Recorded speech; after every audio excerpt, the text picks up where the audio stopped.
hoping for another Bush-Gorbachev summit soon. The President of Yugoslavia, Boris Tadić, has suddenly resigned. He said that without military intervention, the country is veering dangerously towards civil war. After a week of anti-communist demonstrations, Mr. Jovic had been trying and failing to introduce security measures demanded by the army. It was these student demonstrations beginning last weekend and continuing until early Thursday that precipitated this crisis. Earlier this week, the collective federal presidency of Yugoslavia met and decided narrowly not to call in the army to clear the streets of Belgrade. With the withdrawal of the students, apparently satisfied that the Serbian Republic government had given in to several demands, it was thought the crisis had cooled. The 8-man presidency had been meeting again, and the current chairman, Boris Tadić, said tonight that he resigned because his colleagues in the leadership had rejected a request from the military for a state of emergency. Mr. Jovic maintained that without military intervention, the country was veering dangerously close to civil war. Mr. Jovic, seen here at his inauguration, made his announcement in an unscheduled broadcast on Belgrade television. The television had otherwise continued with normal programming. Clearly, the prospect of military intervention now draws closer, though there are no immediate indications of any troop movement. There will also be concern that the political crisis will again bring students back onto the streets, something that might itself invite military intervention. Laurie Margolis, BBC News at Belgrade. Here, the West Midlands Police Force has begun a new investigation to find those who really did carry out the Birmingham pub bombings in 1974.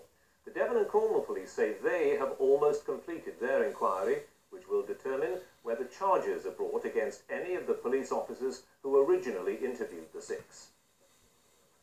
Ron Hadfield said that his team of detectives had already started work. They'd review all the circumstances, all the speculation, rumour and other sources of information surrounding the bombings in 1974 would be looked at again. If the investigation came up with enough evidence to charge people, they would indeed be charged. These crimes occurred a long time ago. That will not deter us from pursuing whatever inquiries we can. Tragically, some of the witnesses are dead, but that inquiry is now alive and being pursued by the West Midlands Police. Mr. Hadfield was asked whether the West Midlands Police had changed their minds about the 6 men and whether an apology was now appropriate. Those 6 men are innocent. End of story. Allegations of perjury and conspiracy to pervert the course of justice hang over the West Midlands Force. The key to the fate of many officers, both serving and retired, lies in these files, gathered by the Devon and Cornwall Police, whose re-examination of the case led to the freeing of the Birmingham 6. Over 12 months, they analysed 3,000 documents, remorselessly exposing the flaws in the evidence originally presented by the police.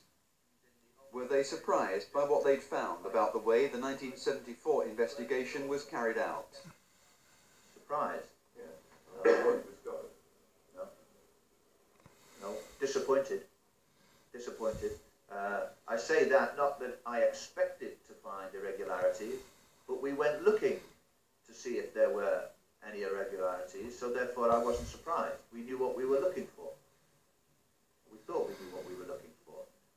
Disappointed at the outcome. The Devon and Cornwall findings will land on the desk of the Director of Public Prosecutions, Sir Alan Green, who will decide whether West Midlands officers should be charged with criminal offences. The Birmingham 6 today enjoyed their first day of freedom with their families. One of the 6, Johnny Walker, travelled to his home in Londonderry to a warm welcome. Less than 24 hours after stepping out of the Old Bailey a free man, Johnny Walker was at Heathrow, heading back to Northern Ireland. After 16 years behind bars, he said he found the world about him hard to take in, almost frightening. But he was feeling... Fantastic. Really great. Especially when you've got my family around me. That's really great.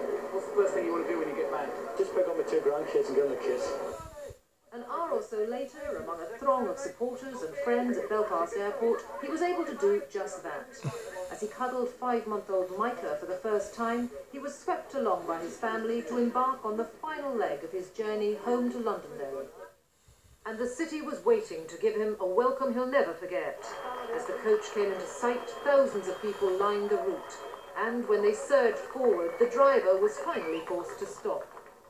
The first to greet Mr. Walker was Martin McGuinness, a leading member of Sinn Féin who lives in Londonderry. As the crowds jostled and cheered, Mr. Walker hugged his daughters and took in his first view of the city he left for England nearly 40 years ago.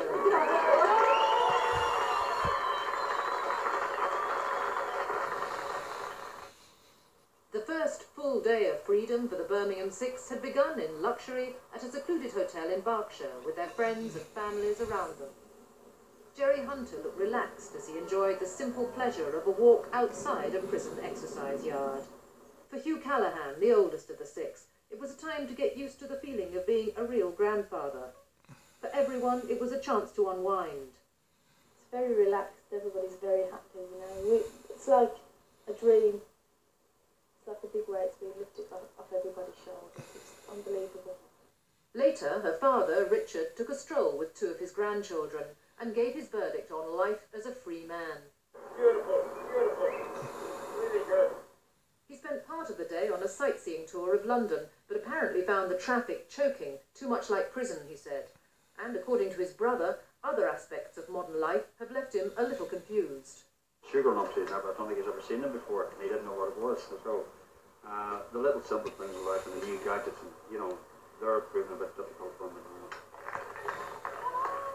This evening, Johnny Walker, almost lost among the mass of supporters, walked the last few yards to his home in Londonderry. There, looking tired but happy at the end of a momentous 2 days, he said it had been a fantastic homecoming.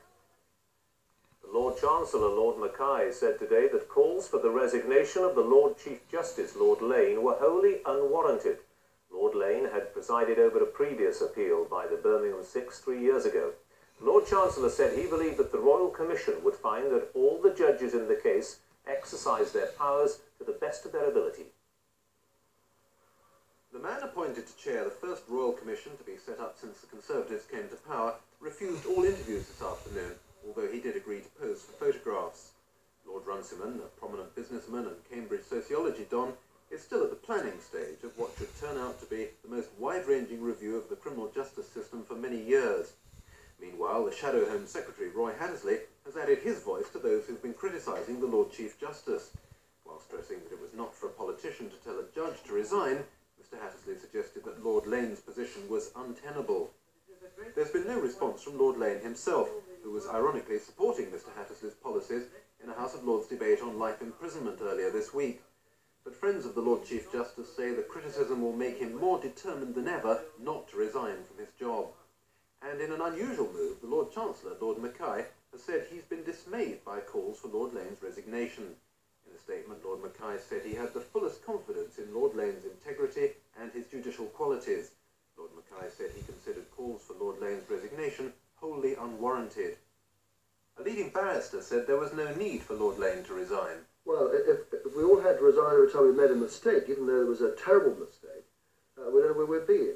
The answer is that they decided that case, bona fide on the evidence they had, and if anyone looks at the transcript, one can see the problems there were, and I can't see that's necessary, that there should be a resignation in that situation. The Birmingham Six can expect interim compensation awards from the Home Office of around £50,000 in the next few weeks, but the final sums may take much longer to assess. The Guildford Four still haven't received their full amounts a year and a half after their release from prison.